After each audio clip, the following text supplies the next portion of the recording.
Welcome to From Disabilities to Possibilities, The Power of High Expectations, a presentation brought to you by Ask Resource Center. This presentation will provide a combination of why to and how to incorporate high expectations into secondary transition planning for students with disabilities. We will specifically talk about setting and maintaining high expectations, the importance of exploring possibilities while doing so, using effective advocacy skills as those high expectations are explored and established, and the importance of creating a team commitment from all IPT members when doing so. Lastly, we will talk about how to put it all together into practice.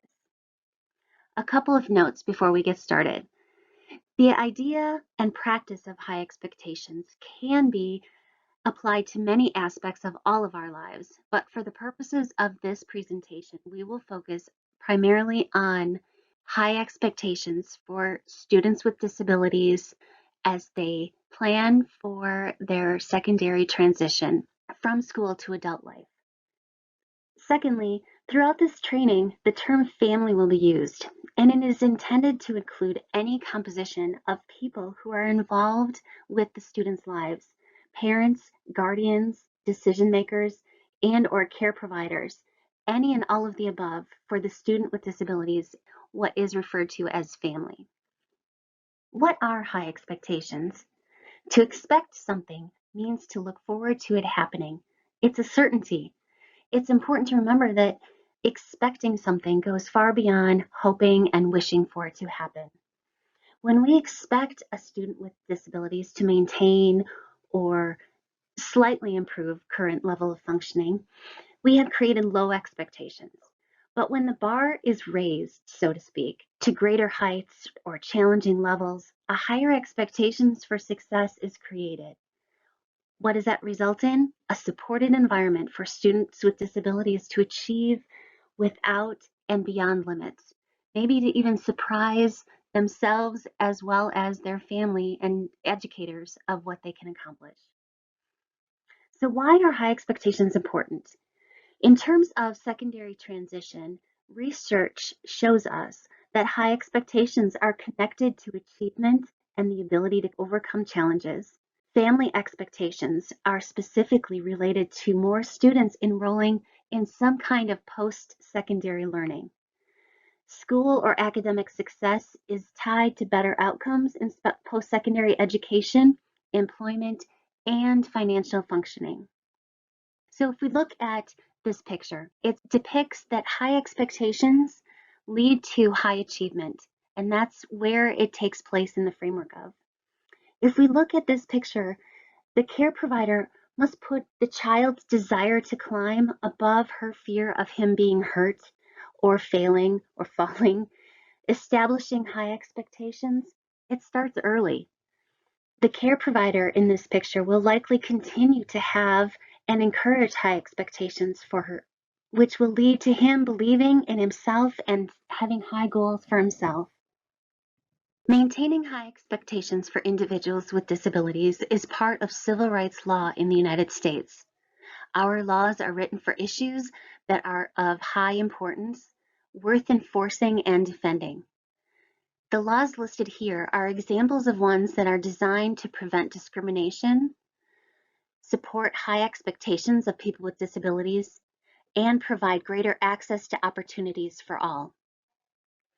The Individuals with Disabilities in Education Act is the one most families are familiar with, as it provides equal opportunities in education.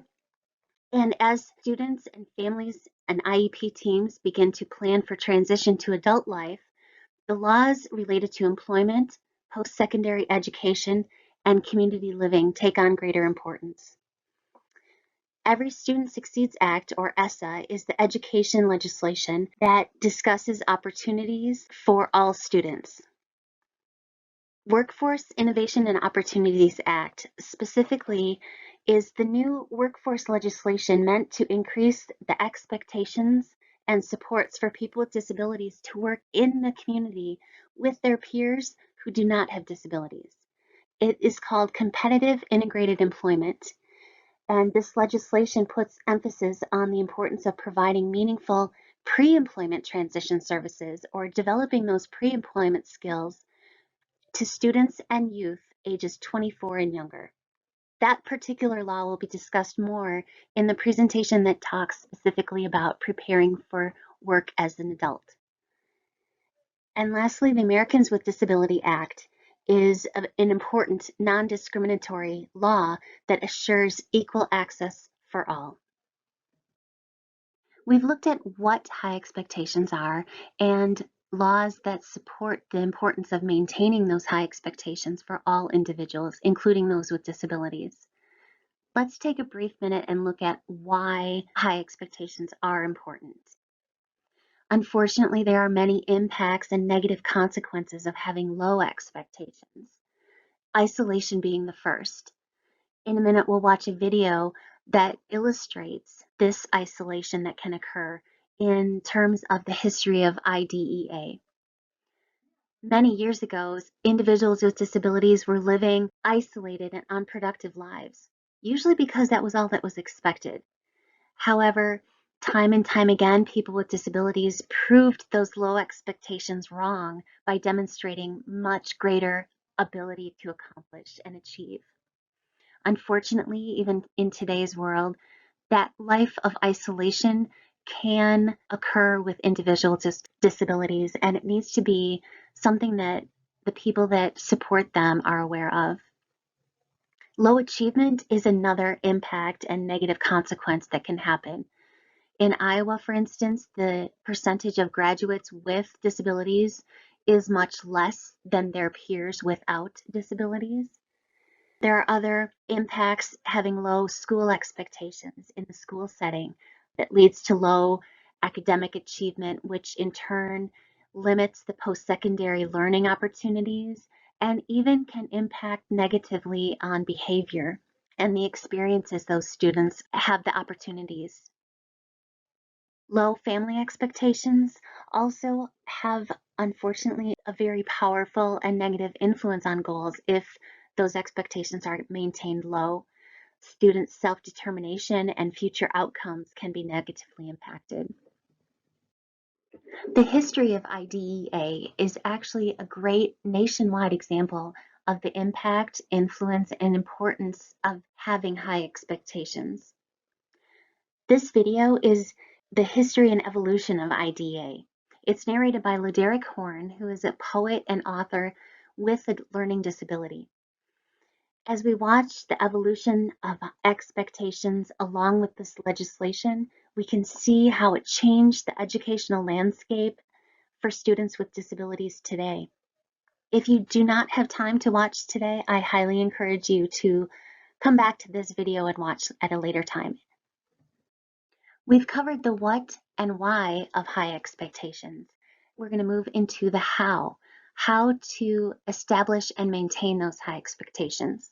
First, we must challenge ourselves to consider more than limitations. We must consider the options. Setting high expectations for students with disabilities requires all IEP team members to challenge themselves, the student, and others to do more than just accept the limits or identify them by the impact or current functioning levels of the disability. Also, it's important to acknowledge that this is a very emotional time for not only the student, but the family. And acknowledging that impact of planning for the adult life must be patient and reassuring.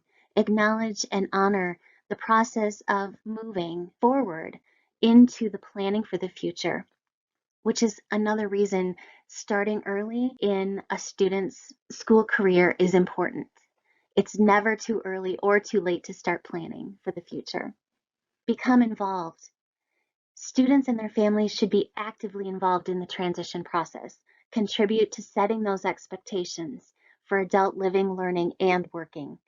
As students see other IEP team members and their families and their teachers expecting those, they will begin to adopt that and have that positively impact their self-determination and confidence.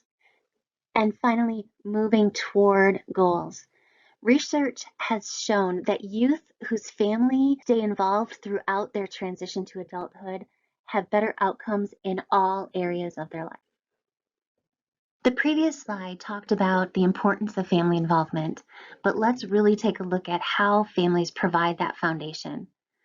Families provide a foundation for many aspects of our lives, and that includes expectations for oneself. Families are aware of the everyday events that can create the foundation of responsibility and expectations for their own future. Having students make decisions about what they want to wear or what they want to eat, all of those can combine into having a great impact on the student as they go forth and decide what's important to him or her. It's not enough for the students to be the focus of the planning. They must meaningfully participate to the maximum extent that they can in making decisions about their lives. Families can help students identify interests and preferences, strengths, and provide opportunities for a student to participate in developing those in a variety of experiences. When a team builds on a student's interests, that is going to naturally motivate the student to be involved and to be determined and not give up if it becomes challenging. And it increases their participation with buy-in when the student is interested, also when it includes one of their strengths. We know that success breeds success, so even small steps in the right direction can build the student's confidence moving forward. And transition planning involves identifying and building on those strengths. Teaching students to make choices and assume responsibility. It is never too early to begin teaching students to make choices and assume responsibilities. Students can express opinions and make choices. They can practice using I statements when they speak for themselves. Even ordering at a fast food restaurant can go a long way for practicing those in real life environments.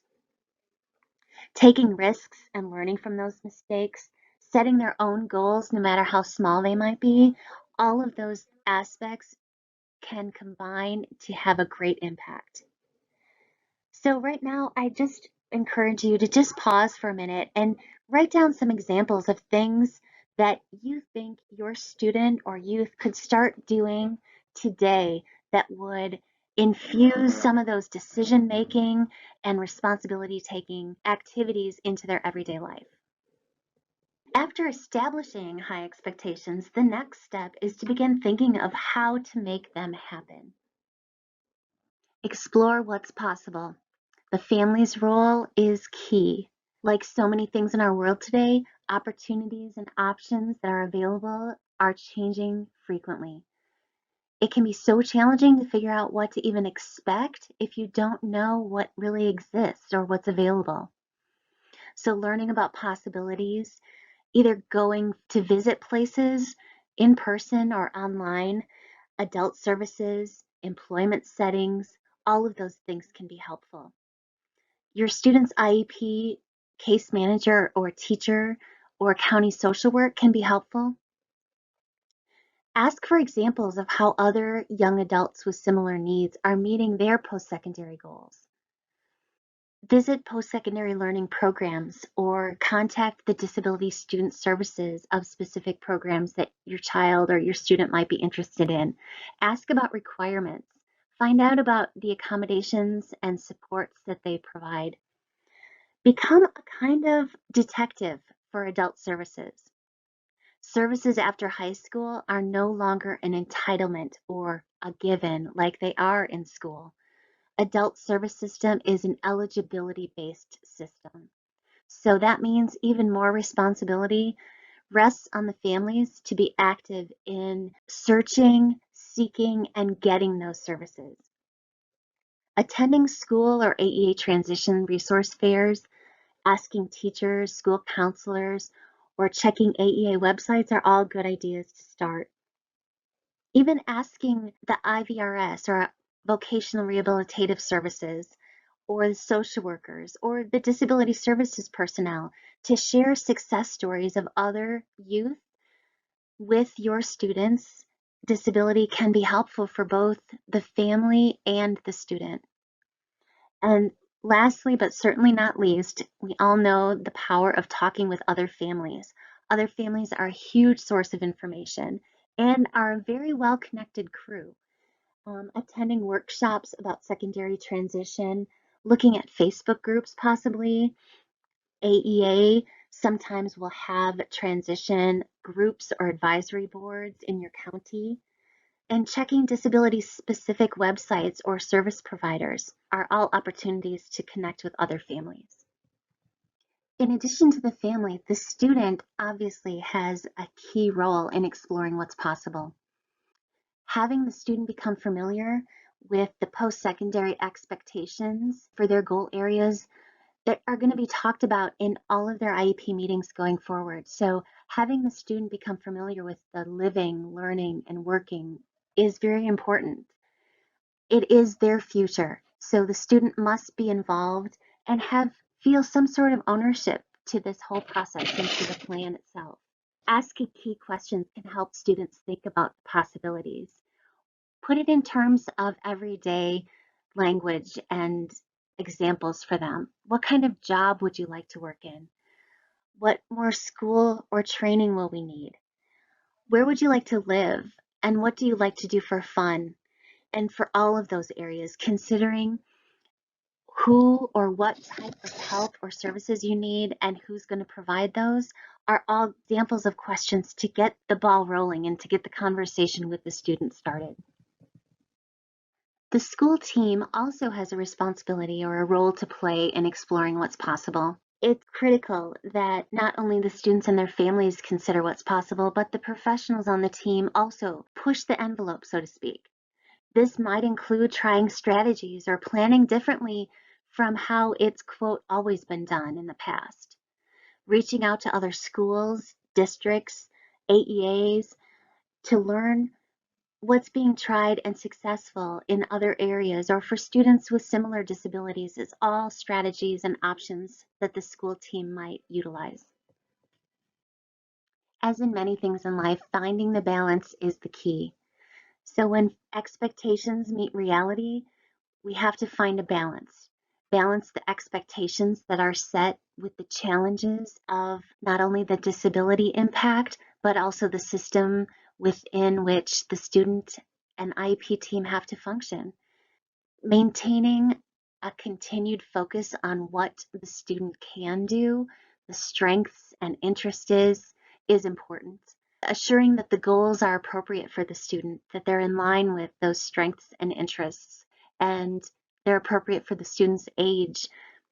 Encouraging and reinforcing the student every step of the way can also help to ensure that the student will continue working towards those end goals that are established. Identifying the challenges, consider if the factor is one that can be changed or one that can't be changed, and the team will have to look at how to function within it.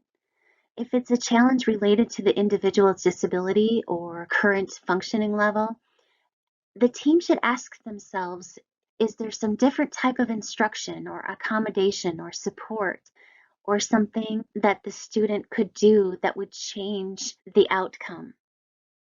Program issues such as waiting lists and eligibility criteria of funding require the families to get accurate information early enough in the transition process to make those informed decisions.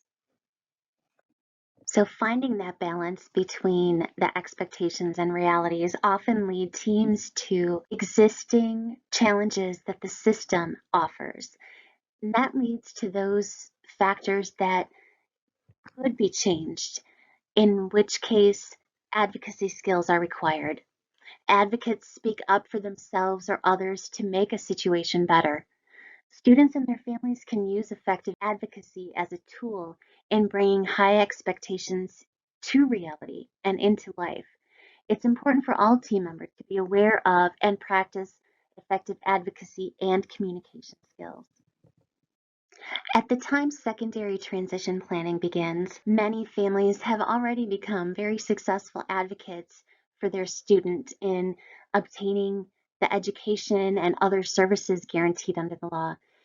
And the transition planning process and assessment just provides a natural opportunity for that to continue to grow and practice and not only improve the family's advocacy skills, but really to start highlighting and improving the student's ability to learn about his or her disability and accommodations that are needed and to practice their own advocacy.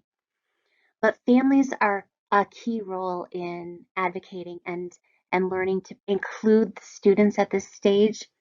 Families have a unique perspective and history about their student. They share information and responsibilities about students' strengths, needs, motivations. They are also key, as we've been talking about all along, to have those high expectations and practice those in the student's everyday life. Families have a long range view of the student, and you know what has worked in the past and what the level of family involvement and support might be in the future, and to be able to communicate that with the team and build around it. As always, asking questions for understanding, not only for yourself as a family member, but also for the student, making sure that the student understands to the maximum extent possible their role and the goal for them. We've talked a lot about the family's involvement as a key role. And as this planning process from the secondary transition continues, the family's role doesn't end, but it does change.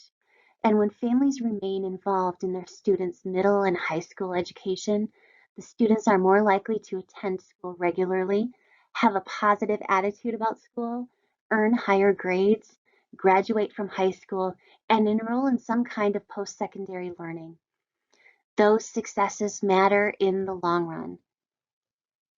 The experts on human development consider this time in late adolescence as a launching period when families help youth develop the skills they'll need as adults, and that is no different for those students with disabilities. Family involvement is a greater predictor of success than any income or social status. Family involvement is critical, and so are the skills that those family members use to be effective advocates within those meetings and the planning process. Using clear and direct communication to share what they know and express what their student needs. They're assertive, flexible, and positive. You go into meetings expecting that things may not always go as according to plan, but follow up with a call, making sure that everything is on track, and working from a position of strength and not weakness, just as we do with our students. Resolving differences, focusing on what can we do, and make it a habit to use we language whenever possible rather than you versus us statements that puts the team in opposition is a good idea. Of course, asking questions for understanding helps everyone move forward, not just for the family member or the student, but all the team members. And when encountering maybe some resistance to a proposal or an idea, ask the team, what would it take to make that happen? Rather than focusing on why that is not possible or why it cannot happen. And lastly, it's important for families to understand their rights and responsibilities if there are situations where those informal attempts or IEP meetings are not being successful moving forward. Families should know their options for how to resolve those disputes in a positive way. It's also critical that students themselves develop effective self-advocacy skills, being responsible for communicating their own thoughts, needs, desires, and interests is critically important. Developing a sense of self and increasing their self-sufficiency will increase, in turn, their success in achieving those high expectations that they've been involved in establishing. Again, we've talked about practicing making everyday decisions, also practicing and begin to think about how their disability impacts them. What do they need to help them learn to do a good job or to participate? What's important to them, their priorities and their goals? And Having them being able to explain their strengths and their rights and responsibilities is all part of the process, and an important one at that. Now let's discuss about how the IEP and secondary transition planning process can put these expectations into action. The next important step in this secondary transition planning process is gaining commitment from the entire IEP team to these high expectations that have been established with the student's input. There's a phrase, don't just think it, ink it. Or if it isn't in writing, it doesn't exist. Both of these statements still hold true even in today's electronic world. It's important for these expectations to be documented in writing. Page B of the IEP actually has a place for each of the post-secondary expectations to be documented for all team members to be aware of and to support and frequently revisit if needed.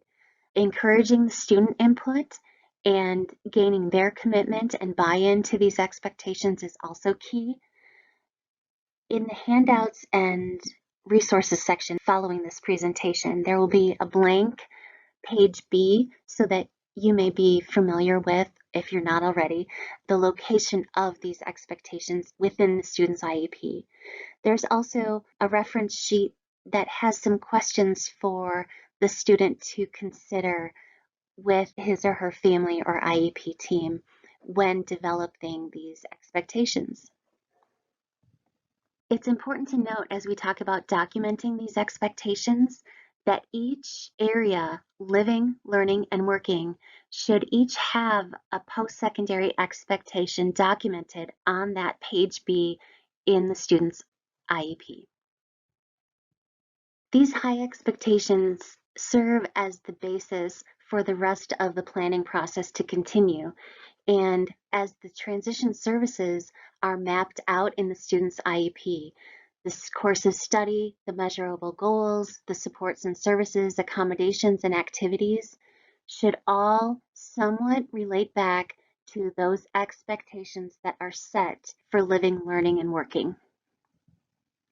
When these high expectations are put into action in terms of goals, supports, and services, it's natural that the expectations may change along the way due to a change in a student preference or their skills.